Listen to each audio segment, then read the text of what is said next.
हर खबर पर होगी आपकी पकड़। डाउनलोड कीजिए एबीपी लाइव ऐप। बुलेटिन की शुरुआत इस वक्त की बड़ी खबर से करने जा रहे हैं। एक ऐसी खबर जो आपको हिलाकर रख देगी, आपको सोचने पर मजबूर कर देगी कि आखिर अगर किसी को कोरोना हो जाए तो क्या उसे डरने की जरूरत है या नहीं है। और ये जो मामला है वो देश की राजधानी दिल्ली से सामने आया है। ये पूरा मामला दिल्ली के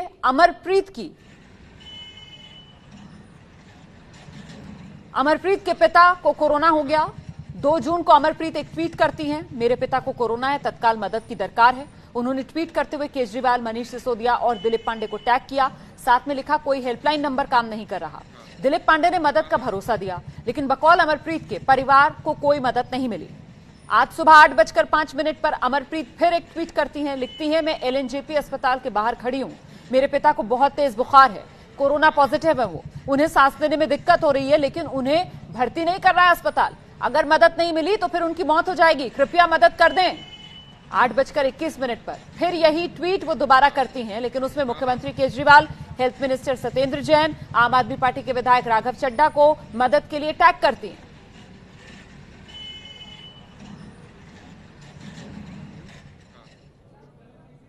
अमरप्रीत के पिता को किसने मारा, ये बड़ा सवाल जो आज आपका चैनल एबीपी न्यूज पूछ रहा है। 2 जून का अमरप्रीत का ट्वीट आपके सामने, मेरे पिता को कोरोना है, तत्काल मदद की दरकार है। ये 2 दिन पहले अमरप्रीत ने ट्वीट किया था, आज 4 जून है। फिर आज सुबह 8:03 पर ट्वीट करती है, मैं एलएनजेपी अस्पताल के बाहर खड़ी हूं, मेरे पिता को कोरोना है, अस्पताल उन्हें भर्ती नहीं कर रहा, मदद नहीं मिल रही, पिता की मौत हो जाएगी। ये गुहार लगाती है अमरप्रीत, मदद लेकिन फिर भी नहीं मिलती अमरप्रीत को। 8:21 पर एक और ट्वीट, मैं एलएनजेपी अस्पताल के बाहर खड़ी हूं, मेरे पिता को कोरोना है, मदद नहीं मिली तो पिता की मौत हो जाएगी। फिर से ट्वीट करती है अमरप्रीत, टैग करती है दिल्ली के मुख्यमंत्री को, उप मुख्यमंत्री को, दिल्ली के विधायक को। फिर 9:08 पर एक और ट्वीट अमरप्रीत का, मेरे पिता नहीं रहे, सरकार ने हमें हरा दिया। यह ट्वीट अमरप्रीत का जिसने सबको हिलाकर रख दिया। अमरप्रीत के साथ जो हुआ वो संवेदनहीनता की कहानी है। कोरोना की महामारी के दौर में इंसान अस्पताल जाए और वहां अगर उसे इलाज ना मिले, अस्पताल उसे भर्ती ना करे, तो इंसान क्या करे। इसी तरह मदद की गुहार लगाते लगाते आवाज बंद कर ले या उसके पास कोई और रास्ता है। अस्पताल ने इस पूरे मामले में बस इतना कहा कि अमरप्रीत के पिता को जब अस्पताल लाया गया तो उनकी मौत हो चुकी थी। अब कोई ये बताए कि इस पूरे मामले के लिए किसे जिम्मेदार ठहराया जाए।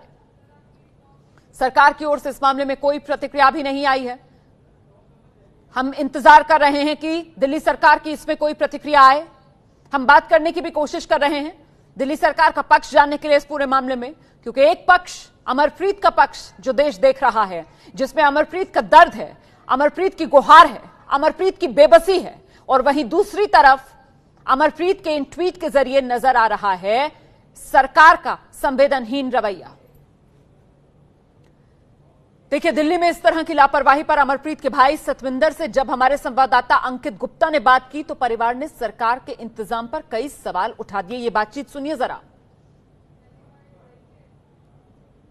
नो हेल्प नहीं मिली 1 मिनट की भी। मैंने स्ट्रेचर से हाथ से उठा के लेके गया हूँ फादर को, कोई अंदर से नहीं आया। उन्होंने कहा दूर रहो, कोविड है। हाँ जी, कोविड पॉजिटिव है। मैं खुद हाथ से उठा के लेके गया हूँ, किसी ने मदद नहीं करी। सोशल मीडिया पे तो बात चल रही थी, लेकिन कुछ हेल्प नहीं है। गवर्नमेंट की तरफ से कुछ नहीं है, प्राइवेट तो हम कर ही रहे थे। सिर्फ हवा मार रहे हैं, अखबारों में दे रहे हैं, हमने ये कर रहे हैं, वो कर रहे हैं, कुछ नहीं किया उन्होंने। एक एम्बुलेंस में 10-10 पेशेंट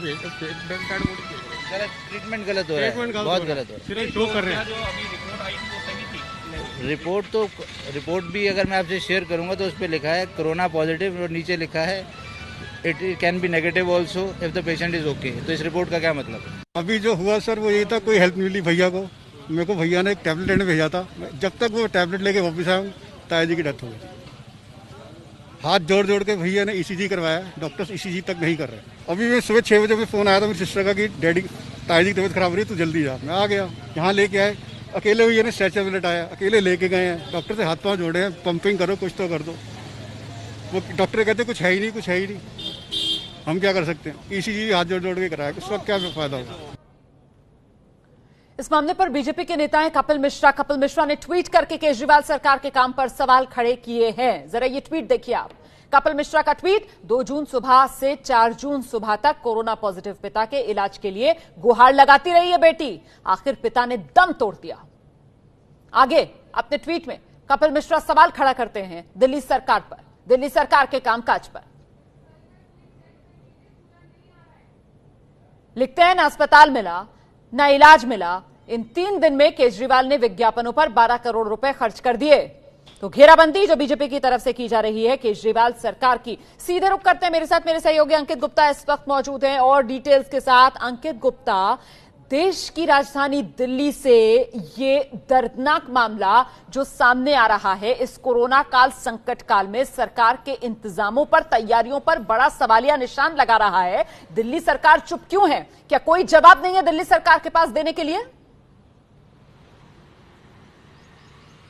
ये फिलहाल अभी तक इस मामले पर आधिकारिक तौर पर दिल्ली सरकार का जवाब तो नहीं आया है, लेकिन अस्पताल प्रशासन की तरफ से जो जवाब आया है उसमें क्या लिखा गया है? उसमें ये जरूर कहा गया है कि हाँ, ये कोरोना संक्रमित थे, ये जो मृतक है। उसके अलावा दूसरी महत्वपूर्ण चीज उसमें यह कहा गया है कि गंगाराम अस्पताल में इनका टेस्ट हुआ था और गंगाराम अस्पताल ने कहा था कि आप होम क्वारंटाइन रहिए।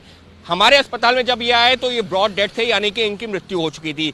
लेकिन जो सवाल खड़े हो रहे हैं ये उससे पहले के खड़े हो रहे हैं। अस्पताल के अंदर पहुंचे, वहां पर ब्रॉड डेड थे, लेकिन मौत कहां हुई है? मौत अस्पताल के बाहर हुई है, जब उनकी बेटी लगातार गुहार कर रही थी कि हमको अंदर जाने की इजाजत दी जाए, हमारे पिता को इलाज किया जाए, क्योंकि वो कोरोना संक्रमित है, उनकी हालत लगातार खराब हो रही है। और 1 घंटे तक वो इसी तरीके से अस्पताल के बाहर वो लोग खड़े रहे कि हमको अंदर जाने दिया जाए, लेकिन अंदर नहीं जाने दिया गया। वो ये बताते रहे ये कोरोना संक्रमित है, इनको इलाज दिया जाए, लेकिन इलाज नहीं मिल पाया। अस्पताल के जो उन लोगों का आरोप है, परिवार वालों के साथ में मैं लगातार वहां था, मैंने बात की है उनसे, तो उनका ये कहना है कि अस्पताल वालों ने हाथ तक नहीं लगाया। हालत यह हुई कि जब हालत बहुत ज्यादा खराब हुई और वो अपना दम तोड़ रहे थे तो वो जबरदस्ती परिवार वाले उनको अंदर लेकर के गए, लेकिन जब तक अंदर पहुंचे तो डॉक्टर ने कहा कि इनमें तो कुछ है ही नहीं, आप इनको क्यों लेकर आए हैं? तो उसके बाद में फिर परिवार वालों ने दबाव बनाया कि आप जांच तो कीजिए, आप ईसीजी कीजिए, हो सकता है कि कहीं कोई चांसेस हो। उसके बाद जो है जबरन दबाव डालने के बाद में ईसीजी तो किया गया, लेकिन तब तक बहुत देर हो चुकी थी। और धन्यवाद आपका इस तमाम जानकारी के लिए। और देखिए किस तरीके की संवेदनहीनता ये दिख रही है इस पूरे मामले में, जिसकी वजह से अमरप्रीत के पिता की मौत हो गई।